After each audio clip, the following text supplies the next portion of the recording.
One of the best discoveries I've had since I started traveling around Europe is just how much I've come to love Germany. Honestly, it's probably one of my favorite countries in Europe so far. I think the landscapes are beautiful, the people are friendly and open minded. I think the culture is quite interesting, and the country is extremely well connected. You can actually easily get around the country just by train. And I know the Deutsche Bahn is not always on time, but it will get you there eventually. And the prices are quite good compared to, like, let's say the UK. And thanks to this, I've been able to explore some really charming towns like this one. This is Saarburg, and the river is called the Saar River.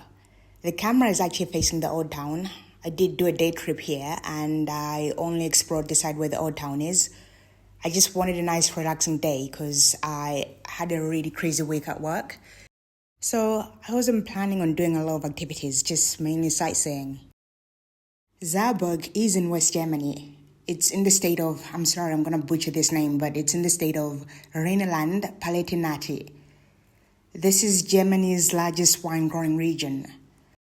They actually have a lot of wine festivals as well in this region. The landscape has a lot of hilly vineyards and a lot of these like storybook looking like towns. Saarburg is a perfect town to add to your list if you plan to visit the cities or towns in the Rhineland Palatinate. They also have a lot of river cruises for this region, and some do include Saarburg. This is inside the old town, and the river in between is the Light River.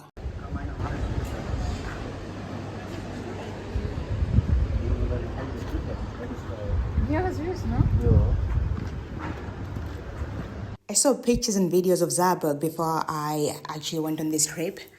And for some weird reason, I thought it probably looks better online because in most cases I would look at a location online and it's not worth the hype when I actually get there. I guess when we do post things, we use the best shots or that one angle that makes everything look good. In this case, I think Saarburg is just as pretty as it is in the pictures and more, especially with the flowers in bloom. So I would say mid-spring to summer is the best time to visit. In winter, I'm sure it does look pretty as well because I've seen some snow pictures, but I think the flowers make it even better. Apparently, some people call this the little Venice of the Saar. I mean, I get the comparison.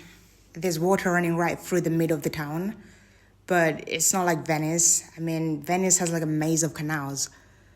It's really just this one charming stream, complete with like a waterfall right at the old town.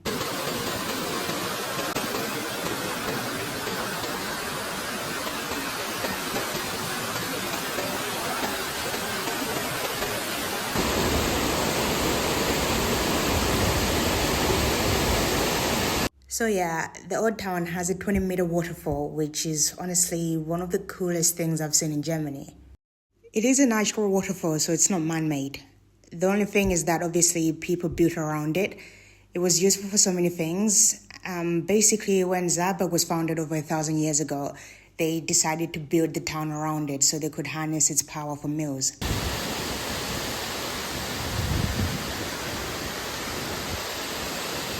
This watermill by the waterfall has been turned into a museum. It showcases the industries that once relied on its power. So this is things like flour milling, tanning, and more. You can see some of the original tools inside the museum. I will get to the museum in a few seconds. This area reminded me a lot of this place called the Grund in Luxembourg. So this is what the Grund looks like.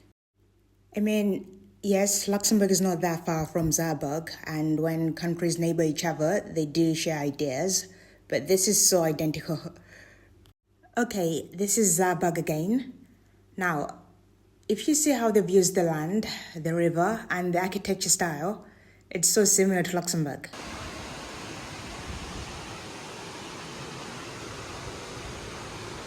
This yellow or cream looking building is the Mill Museum, or the Mullen Museum in German.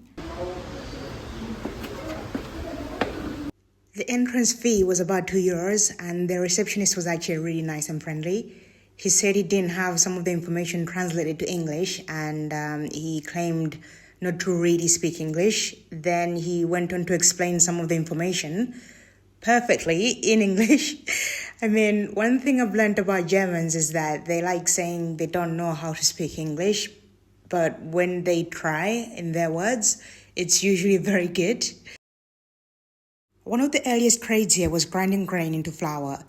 The waterfall's power turned the millstones that fed the whole region. So yeah, inside the museum, you can see how water powered everything from the flour mills to tanneries, and some of the original machinery is still in place. They even have some of the grains they used to mill on display. And when you're in the museum, you can actually hear the water flowing outside, just like it did centuries ago.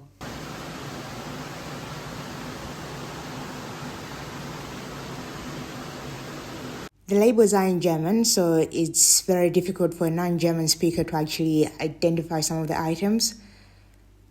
I was just skimming through most of them, to be honest with you. This is a gear transmission system. It transfers rotational power from the water wheel to the millstones.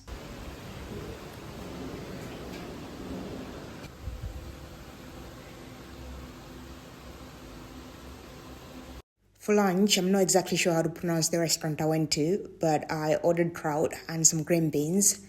Apparently, this is all locally sourced, and it was actually delicious.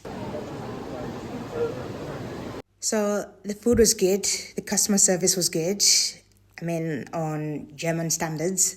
I've been to some restaurants and I had to wait for like an hour just to get the food. But in this restaurant, the service was quick, and I would say the prices were also good. There are also a lot of other restaurants around that seem to be good, and a lot of cafes. In the other parts of the town, I also saw some fast food restaurants, so if that's your thing, then it's also available. And I have to say, one of the best things about this town is that it was busy, but not too busy, because in most touristy towns, the queues are just ridiculous, but here I hardly waited on any queues.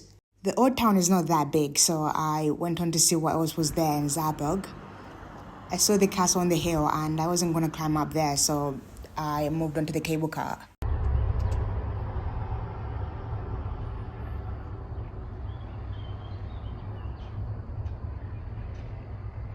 The cable car doesn't actually take you to the castle, it takes you to a plateau where you can actually see some panoramic views of the vineyards. And they also have these attractions like a toboggan run, a summer park, and some restaurants. The ride lasts about 10 minutes and it spans approximately 700 meters in length. And it climbs around 168 meters in elevation. Bikes, strollers, and wheelchairs can be accommodated on the cable car. For people who love hiking, you can just hike up the plateau. It's called Warsbeige Plateau. The cable car operates from the week before Easter to the 31st of October. And every day it operates from 10 a.m. to 5:45 p.m. On Mondays it's closed, so just make note of that if you plan to visit. I paid €8 for a return trip, so depending on what you want to do, you can do one trip with the cable car and the other you can just hike. I actually saw quite a lot of people hiking.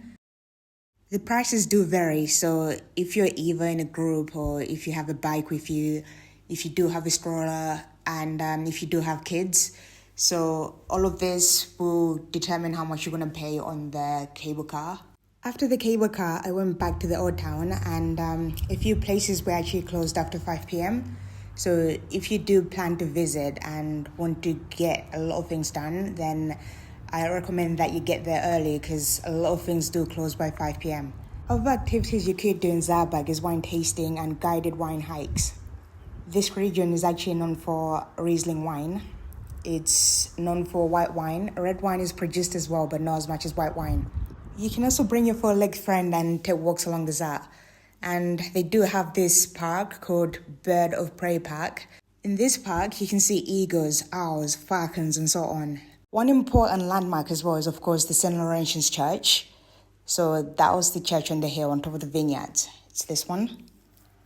It's an active Catholic church, so you could find people praying in there.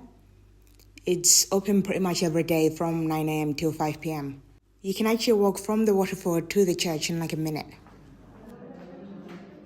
One advantage of touring in less popular towns or cities in Germany is that they're so much cleaner and I would say safer too. When I visited Frankfurt, I couldn't believe the way it smelled of piss, especially around the train station. If you're interested in seeing my video of my experience in Frankfurt, it's on my page. Now, the disadvantage is that in these smaller towns or cities like Saarburg, you don't have as much connections as the big cities like Frankfurt or Munich, especially if you need to do like international transfers. Day trips are possible from Frankfurt, but it would be so much easier if you're driving. A drive would be about an hour or two, and on the train, this would be about maybe 3 to 4 hours. And with my experience with the Deutsche Bahn, I would add in like an extra hour just on the train travel time, just because the Deutsche Bahn has so many delays. And just to be on the safe side, I think it would be better to actually book a night as well if you're gonna travel from Frankfurt to Saarburg. This way you will have flexibility and you won't be stranded in Saarburg. I started my journey in Trieste, so it took me about an hour and a half just to get there. I didn't have to book any hotels, so I can't really recommend any hotels where you can stay in. Now, would you be able to get around without speaking German? Yes, you can. Most of the people who are working in the service industry can communicate well in English. I didn't really have any issues communicating, but then I do use a lot of Google Translate, especially when it comes to menus, because sometimes the waiters may not know some items in English. So with Google Translate, all is good. I can't really complain. And to get to the old town from the main station in Saarburg, it's within a walking distance. It took me about maybe 7 minutes. And I was actually recording too, so it should take you even less than that.